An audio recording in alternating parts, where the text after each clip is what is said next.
pavé de cabillaud au pesto au mortier, s'il vous plaît. On va justement s'intéresser à notre pesto. Donc j'ai ici des pignons de pain. Alors c'est vrai que ces pignons de pain, pour l'instant, voilà, peu d'odeur, peu de goût. On va justement les booster un peu en les déposant dans une poêle anti-adhésive, sans matière grasse. Par contre, la poêle bien chaude. À côté de ça, mortier, un peu de gros sel. Le gros sel est abrasif et en fait va m'aider quand je vais écraser mes feuilles de basilic. Là, ça y est, on a une belle couleur. Donc je vais les déposer, même les étaler sur mon assiette. Je vais les faire descendre en température. Alors c'est vrai que ça peut paraître étonnant. Quand on dit pesto, on pense immédiatement aux tomates, à la mozzarella, et pas forcément au poisson. Et vous allez voir, ça se marie splendidement bien. Le mortier, et on écrase. Je vais obtenir une purée de feuilles. Voilà, j'ai une belle purée de feuilles. Donc, je vais pouvoir laisser ça de côté. Je vais prendre du parmesan. Alors, idéalement, du vieux parmesan. 24 mois, c'est l'idéal. Et là, je râpe. Mon parmesan est prêt, je vais regarder où en sont mes pignons. Ça y est, ils sont revenus à température ambiante. Donc je vais pouvoir les ajouter à mon basilic. Et là, deuxième petite séance de sport. Et on écrase, on écrase. Voilà. J'ai une belle pâte. Je vais pouvoir maintenant récupérer mon parmesan. Et on commence petit à petit à rajouter de l'huile d'olive en mélangeant bien. Alors je veux vraiment obtenir une pâte. Quelque chose qui nappera mon cabillaud, du poivre, une petite pointe de jus de citron vert.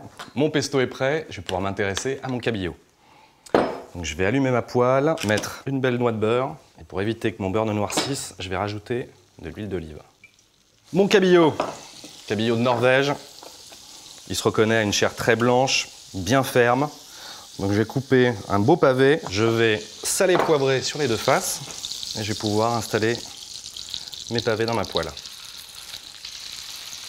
Comme mon feu est quand même relativement fort et que je ne veux pas que mon beurre ne noircisse, je vais arroser régulièrement mon cabillaud avec le beurre, ce qui permet de le faire redescendre en température. Alors surtout, je ne le touche pas, je veux vraiment une belle coloration.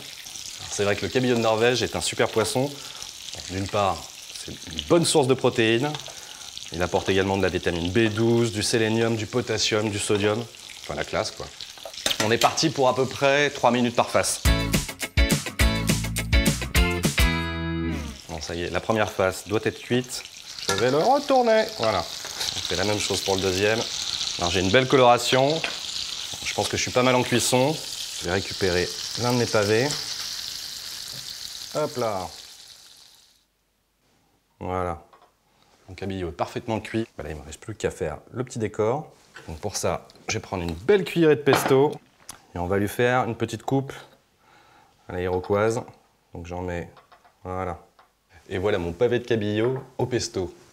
Moi, pour l'accompagner, je vais me servir plutôt un verre de vin, et plus précisément un verre de Beaujolais Village Rouge. Un vin aux arômes de fruits rouges, fraises, cassis, un vin harmonieux, subtil et suave en bouche.